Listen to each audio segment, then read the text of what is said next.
Hi guys, so this isn't the video that I planned to be releasing just now, not the video that I really wanted to be releasing right now, but I feel like it's the video that I need to put out there right now. I think we are all dealing with an unprecedented situation right now, and obviously I am extremely privileged that I am not needing to work, that I can do my work from home. Nobody in my household needs to go to work right now. We're all safe, we're all healthy, we're all fine. I live in a country where, you know, the government is luckily matching up to 80% of what the people in my household's income normally is.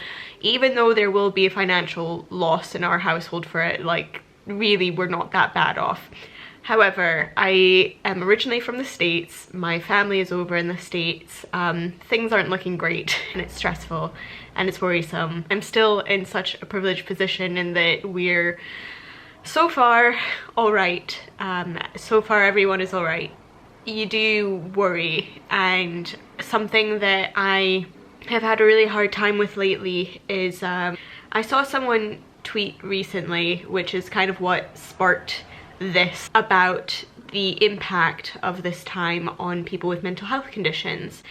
And while I am very open about my endometriosis and kind of the physical struggles that I have, I don't talk too openly about my mental health. And I think that's because mental health is such a deeply personal thing, and it can be very painful to speak out loud your mental health struggles, because sometimes it comes from a really traumatic place. Sometimes you've been through something that is very hard to speak aloud to yourself, much less to other people. While I am not going to really get into my experience with PTSD in this video, if you are struggling with something like an anxiety disorder, PTSD, depression, any multitude of a mental health condition right now, I hope you do know that a lot of services have increased their online capacity. I'll link some down below. If you do need to speak to someone, do speak to someone. We're all in a weird place right now, and some of us have had our mental health journeys derailed.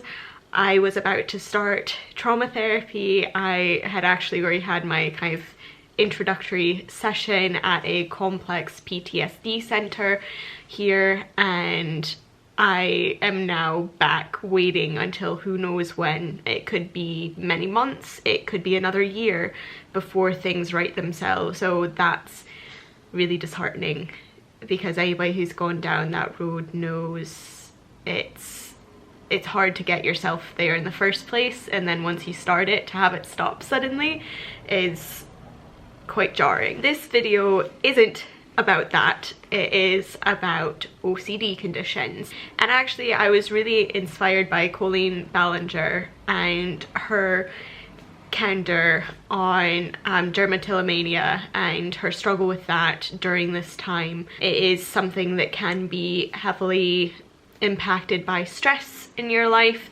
It's something that is often unconscious, that some part of you is exerting this energy or this anxiety in a physical way. For me, that is through hair pulling, so Trichotillomania. And this is kind of an intro to an intro, because I will go on to talk about it. I recorded it maybe during the first week of lockdown. We're approaching week 3 and I just haven't put it together yet. I have other projects I've recorded, videos, footage that I have that I've not really been able to give my full attention to, but right now I feel like this is what I need to share. Hopefully it helps you feel the same way that I felt watching Colleen's video, and that I'm not alone, that I'm not the only person that is having their OCD manifest itself negatively during this time. You know, figuring out ways to manage, to cope, to get through it together is really important. Anyways, I could ramble on for ages, but just know that we are all hurting right now, and we're all trying our best. And even if you feel like you're not doing your best right now, you are. You're doing as best as you can under the circumstances. Stay safe, take care of each other, spread love, and enjoy this strange, weird little video. Hello. So I'm about to have my first virtual supervisory meeting, which is madness. But that is the world we are currently living in, and who knows how long it's gonna go on for. Yeah, see how that goes. All set up. My desk is a disaster. If you can't tell, I've been living here. Hello. So I have not really been keeping up with vlogging or recording videos like I wanted to be doing this month. Obviously, there is an international pandemic going on at the moment, and that has really sent the world on a spin, and me continuing on or not is like such small potatoes compared to people losing their jobs, people losing their family members, people panicked, you know, and mental health crisis. It's a really bad situation right now, and I think what gets to me the most is not knowing when it's gonna end. I'm such a planner that the idea of just not having a kind of an idea of like, okay, well, you know, we'll just get through this month and then next month will be better, it really scares me. Like, I don't like the idea of things being open-ended. It makes me feel sick to my stomach. Sorry, I realized that I've got like deodorant and things in the background, but cleanliness isn't the priority. Well, it is. Actually, I'm trying to be positive. I think the thing that right now I'm actually waiting to go to the university. It's late at night, but we just got an email saying that they're going to be closing where my office is. So with lots of books and papers and things that are needing brought back, we need to do that now. It's pretty crazy thinking that like I always had the office as a space to work, to get stuff done. So the idea that I don't have that workspace anymore, it's increasingly becoming really real that I just could be stuck home and just with myself and my thoughts, like loads of people are right now. I don't get homesick. I've lived away from home for many years now. I still worry about my family. I still want to be there if they need me, and would like the opportunity to be there if they needed me. But the idea that borders are closing and you know, money is going to become just people's finances, it's going to be insane for a long time. I was talking today to my friend Myra, and you know, we were saying, oh, Netflix has slowed down its streaming quality or whatever because they didn't want to break the internet, and I said that's just what the world needs right now, is the internet to break. Just really hope that everyone is taking care of themselves, that you're listening to instructions, don't take unnecessary trips or any, you know, put yourself in any kind of situation where you or someone else could be harmed from it. Anyways, okay, bye for now. This goes to... Hello, so this is not on. This is day 3 of UK lockdown, and I thought I'd be recording a lot more during this time. I haven't. I've just not been in a great headspace. I've kind of slowed down with the recording and the editing, even though I have a lot of stuff that I'm needing to get through. Oh my god, this hurts. It's approaching the end of Endometriosis Awareness Month, which is sad because so much of it has been put on hold because of the coronavirus and everything going on. Things just haven't gone to plan, and I feel like everyone's in that boat about everything right now, so I'm definitely not alone. It's just still a little disheartening. So we'll see how I get on. This NHS van has been there for the past few days. Hello, this is the most chaotic video ever. Sorry, doing like 1,000 things at once, but I'm going to get ready. I need to cover my face because I'm going to record a video for Endo UK's virtual march tomorrow, and then there's going to be like a Scotland Endo march as well, which is supposed to happen on the Sunday. So I'm going to go ahead and get things recorded. This is so bad. So I have started off by moisturizing my face. This is Dermatillomania Dr. Jart cream. It is something that was recommended to me to deal with my really dry face. I don't normally get too much acne. I just get these spots occasionally that are like cystic acne, just part of being a hormonal person. So I'm going to go ahead and cover all of the things. So kind of my cover-up concealer of choice is like Naked, Urban Decay Skin, and Fair, because I am white. Sometimes I use a brush for this, but today I'm just kind of hurrying through because it's already almost 5 p.m. and I have spent most of the day talking to people on Zoom. So one of the things that I wanted to kind of talk about on this strange get ready with me is OCD conditions during this pandemic and during isolation. Something that I don't really talk about too much, and I think it's part of it is because I don't really see many other people talking about it, and I'm sure there are people out there who are way more vocal with this than I am. But I was diagnosed with something called Trichotillomania when I was about 5. Basically, as you can see, there's currently like gaps in my eyebrows. I've also got some like patchiness in my lash line as well. Trichotillomania is where you kind of pull at your hair. It could be the hair on your head, it could be your eyebrows, eyelashes, wherever you have hair on your body, and it is an OCD disorder. For me, it manifests itself worse when I have a lot of time, when I have a lot of free time to think about things, overanalyze stuff, when I'm stressed, when I'm anxious.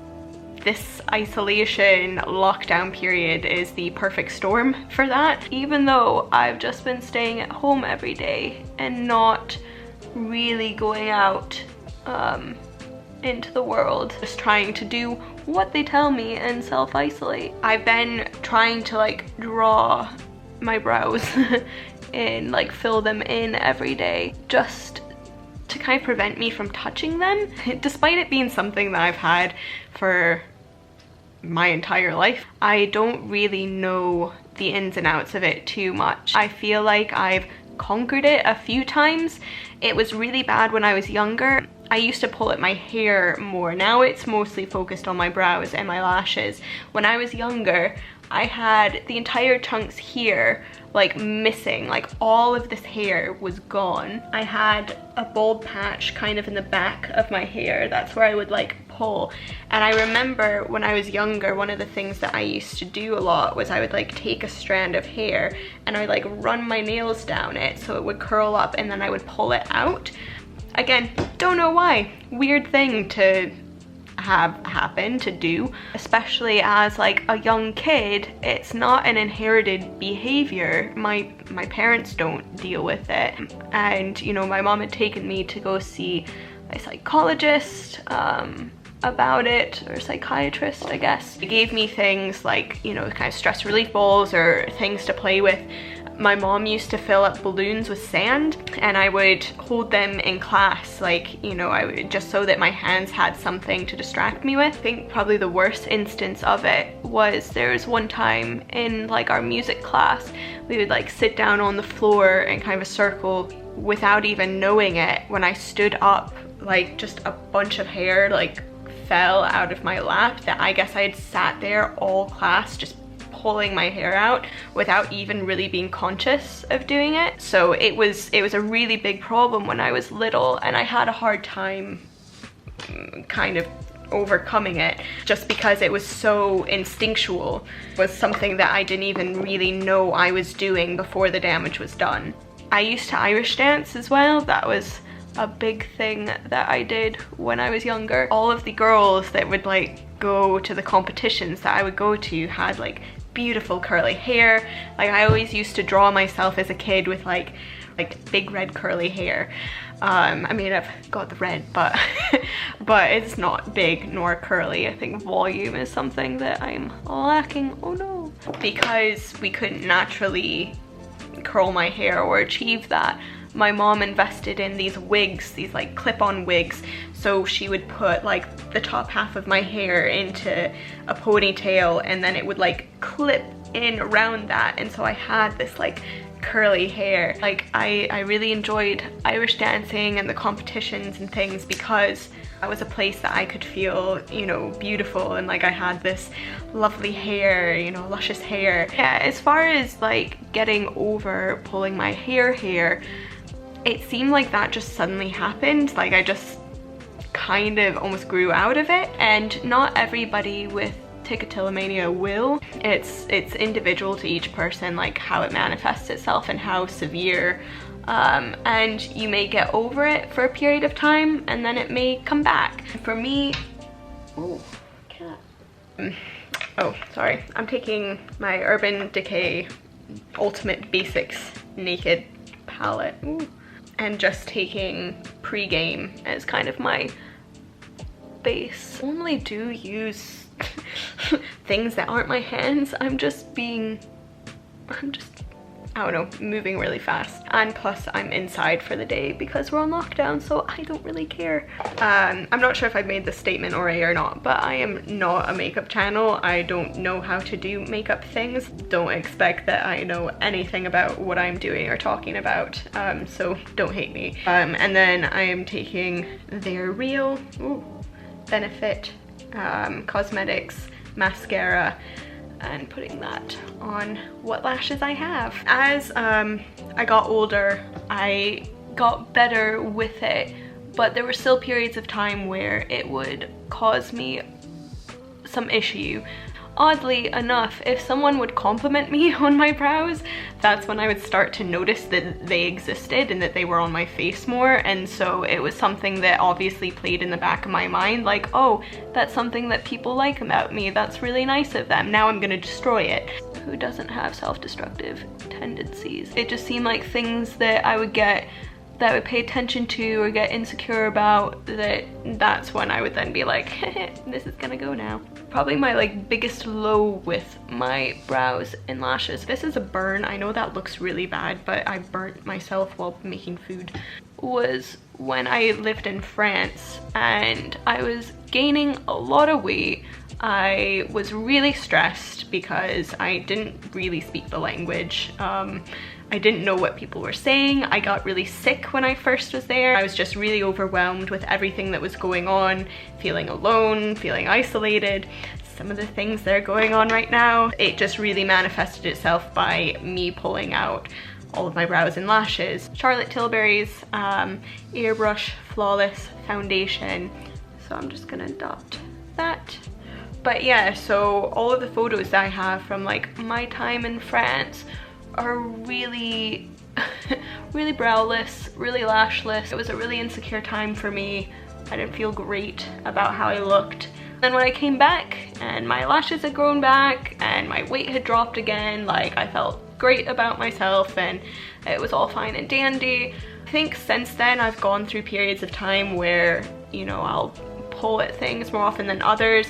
I usually try to tell the people who are in my daily life around me about it, because I don't even notice when I'm doing it and they can. There will be times where like I'm sitting on the couch and I'm obviously like in a trance like state and zoned out. I have been stressed about things and I'm just like pulling away and like Myra will stop me or be like, hey, hands. You know, there's been times where I've worn like socks on my hands to try to prevent myself from pulling. It's just frustrating when you could be asleep at night or like about to go to sleep and you don't even notice until like you go look in the mirror and all of a sudden like you're missing half of your eyebrow or you're missing all of your lashes. I don't know if you've ever tried to put on falsies on a bare lash line, but it doesn't work. It's really bad. You kind of need your lashes there. I went through getting extensions, lash extensions.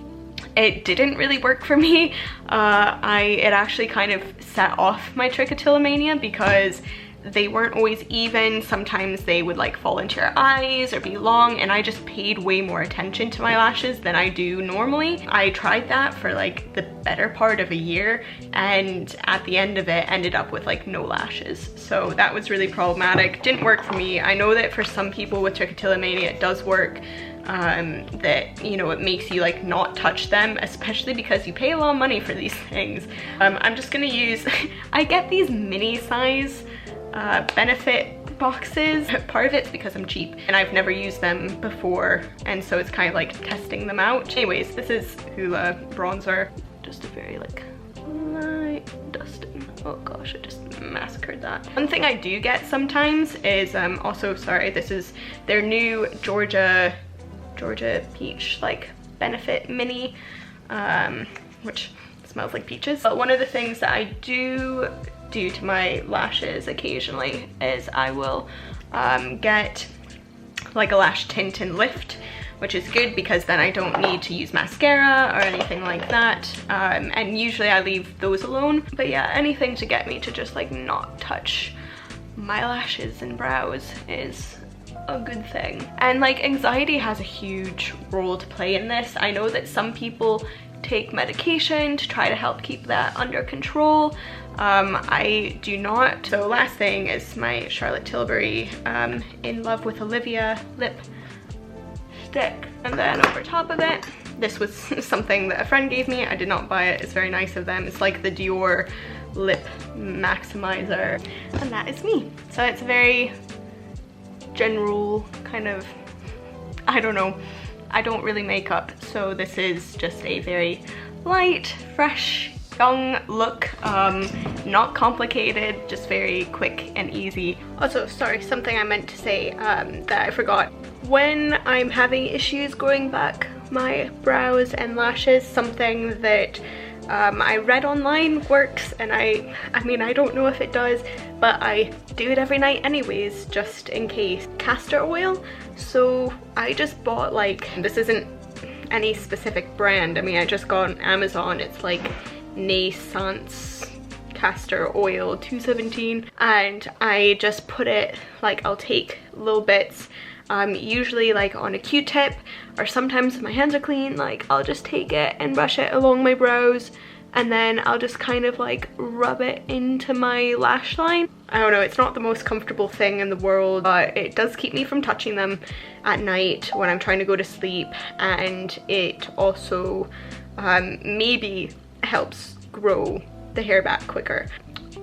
If you are struggling right now with trichotillomania, dermatillomania, if you've got some kind of OCD, compulsive disorder, anxiety, like a lot of us are having severe triggers right now during this time of self-isolation and uncertainty around the pandemic, feel free to reach out to me. I try to respond to anybody who sends me messages. It's good to not feel alone right now, and I hope that by me opening up about this side of my life, which is something that I normally keep really private, that it helps you. I know that like mine's not gone very severe right now. I am really nervous about what the next 3 weeks will hold and what my facial hair, facial features will look like at the end of it, but I'm just gonna try to be aware of it. I'm gonna try to keep myself positive and distracted, and that's all any of us can do right now. Anyways, thanks for watching, and I hope this was helpful to you,